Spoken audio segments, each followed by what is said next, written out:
4 months that the vaccination drive started in India, but there are still a lot of doubts surrounding it. इतने समय के बाद भी बहुत से अजीब से क्वेश्चन लोग पूछते हैं, बहुत सी अफवाहें फैलती रहती हैं, तो हमने सोचा क्यों ना एक बार फिर से कोविड रिलेटेड सारे डाउट्स को इतना क्लियर कर दिया। तो डॉक्टर खुशबू चावड़ी मोदी आज हमारे साथ हैं। She is the covid incharge of Thane corporation. Welcome ma'am. तो पहले तो हम ये जानना चाहेंगे कि हाल ही में एक नया नोटिफिकेशन आया था कि जो प्रेग्नेंट जो लैक्टेटिंग मदर्स है वो वैक्सीनेशन ले सकते हैं, तो क्या ये इमीडिएटली आफ्टर डिलीवरी भी ले सकते हैं या कोई वेटिंग पीरियड है? सो अभी जो ये नोटिफिकेशन आया है उसमें ऐसा है कि there is no waiting period, immediately after delivery आप नेक्स्ट डे भी जाके वैक्सीनेशन ले सकते हैं। Vaccination is completely safe. तो अगर आपका 1 दिन का भी बच्चा है तो आप वैक्सीनेशन ले सकते हैं, इसका बच्चे के ऊपर कोई बुरा असर नहीं होगा, पर क्या एंटीबॉडीज बच्चे को मिल सकती है? हाँ, एक ये है कि एक एडेड एडवांटेज की भाई एंटीबॉडीज मदर से बेबी में पास होते हैं क्या, उसमें ऐसा है देखिए कोई भी एंटीबॉडीज यूजुअली मदर से बेबी में पास होते हैं, लेकिन as far as covid is concern उस पर अभी उतना स्टडी नहीं हुआ है, so that cannot be made sure कि मदर से बेबी में ट्रांसफर होगा, but all said and done there will be no side effects. तो पॉजिटिव बेनिफिट्स भी मिलेंगे, हो सकता है कि बच्चे को भी कोविड के एंटीबॉडीज मिल जाए ब्रेस्ट फीडिंग के थ्रू, तो नेगेटिव इफेक्ट्स कुछ नहीं है इसके पास। इसके बाद दूसरा एक ये सवाल है कि अगर हम लोग हमने पहले भी डिस्कस किया था कि वैक्सीनेशन के कारण क्या जो कपल्स बच्चे के लिए कोशिश कर रहे हैं उनमें क्या इनफर्टिलिटी के इशू या और कोई इसमें प्रॉब्लम हो सकते हैं कंसेप्शन में? Absolutely not. कोविड वैक्सीनेशन और फर्टिलिटी इश्यूज, मेंस्ट्रुअल इश्यूज ये कहीं पे भी रिलेटेड नहीं। तो मेंस्ट्रुएशन में भी इससे कोई प्रॉब्लम नहीं होगी आपके पीरियड्स में वैक्सीनेशन से? अगर आप बेबी के लिए ट्राई कर रहे हैं फिर भी आप वैक्सीन ले सकते हैं। अगर आपने वैक्सीन ले लिया है और फिर आपको पता चलता है कि अभी हम ऑलरेडी प्रेग्नेंट थे, तो क्या कुछ उसका साइड इफेक्ट होगा फीटस पर? कोविड वैक्सीनेशन जो है उससे फीटल अबनॉर्मैलिटीज या फिर जो बच्चे में जन्मतः दोष हम कहते हैं, ऐसा होने का कोई भी प्रमाण नहीं है। तो अगर आपने वैक्सीन ले लिया है, आपको पता नहीं था और फिर आपका प्रेगनेंसी आया है, सो एब्सोल्युटली आपको कोई डरने की जरूरत नहीं है या फिर अबॉर्शन वगैरह का खुद सोचने की जरूरत नहीं है। You can continue with the pregnancy and so vaccination is safe. Vaccination is safe. अगर आप बच्चे के लिए काम भी कर रहे हैं तो भी वैक्सीन ले लीजिए, क्योंकि इसके जो इफेक्ट्स है, जो बेनिफिट्स हैं वो काफी ज्यादा है। तीसरा एक चीज ये है कि प्रेगनेंसी में जो वैक्सीनेशन के बारे में कहा जाता है, तो यूएस में और काफी कंट्रीज में प्रेग्नेंट मदर्स को भी वैक्सीनेट कर रही हैं, और हमारे यहाँ अभी तक कुछ भी क्लैरिटी नहीं है गवर्नमेंट।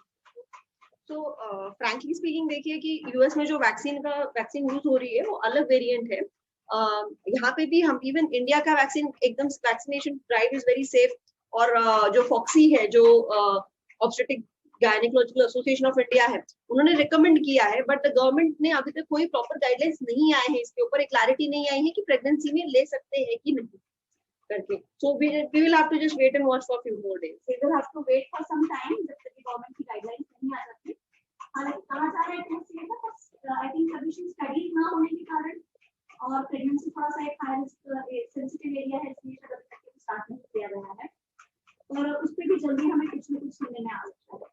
ओके, एक बहुत ही चिंताजनक बात जो सुनने में आ रही है, थर्ड वेव के प्रेडिक्शंस किए जा रहे हैं, कहा जा रहा है कि बच्चों में इसका असर देखने को मिल सकता है। तो बच्चों के लिए वैक्सीनेशन का क्या स्टेटस है, क्या आने वाला है? देखिए बच्चों के लिए वैक्सीनेशन के ट्रायल्स कुछ जगह इंडिया में स्टार्ट हो रहे हैं, कुछ कंट्रीज ने ऑलरेडी कर भी दिए हैं। तो बच्चों के लिए हम लोग भी ट्रायल स्टार्ट कर रहे हैं, तो we are just keeping our fingers crossed कि जल्द ही कुछ बच्चों के लिए आ जाए।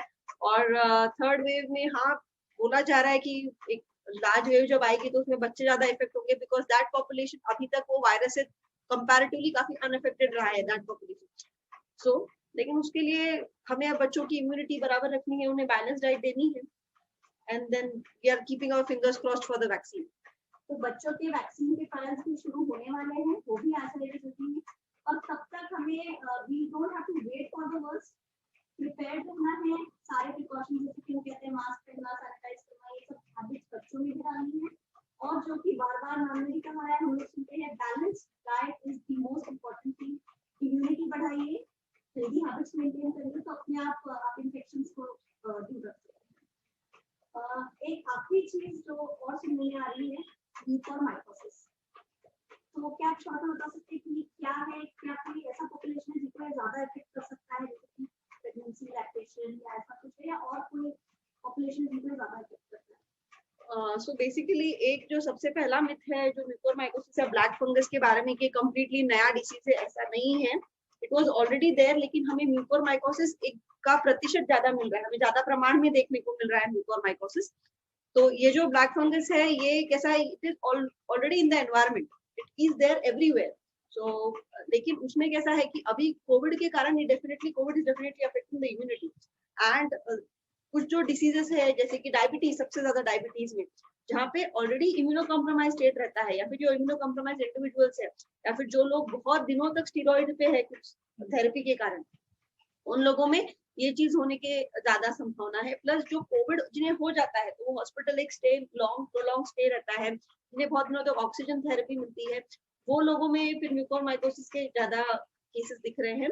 और कैसा है कि कोविड होके आप ठीक होके आ जाते हैं, उसके बाद में बहुत जरूरी है कि सब लोग जो सिम्टम्स है उसकी तरफ ध्यान रखें, खास करके जो डायबिटिक लोग हैं, कि अगर आपको बहुत ज्यादा साइनसाइटिस का प्रॉब्लम हो रहा है, या फिर रेडनेस ऑफ आईज और अराउंड ये है, या फिर ब्लैक स्पॉट्स दिख रहे हैं, हेडेक है, एपिस्टैक्सिस वेरी कॉमन, यहाँ पे फीवर माइल्ड होता है लेकिन नाक से ब्लीडिंग होना वगैरह, इन चीजों को आपने बिल्कुल भी नजरअंदाज नहीं करना है। ऐसा है तो आपने इमीडिएटली अपने अपने जो भी डॉक्टर है उन्हें आपको ये सिम्टम्स बताने हैं और आपने टेस्ट करनी है।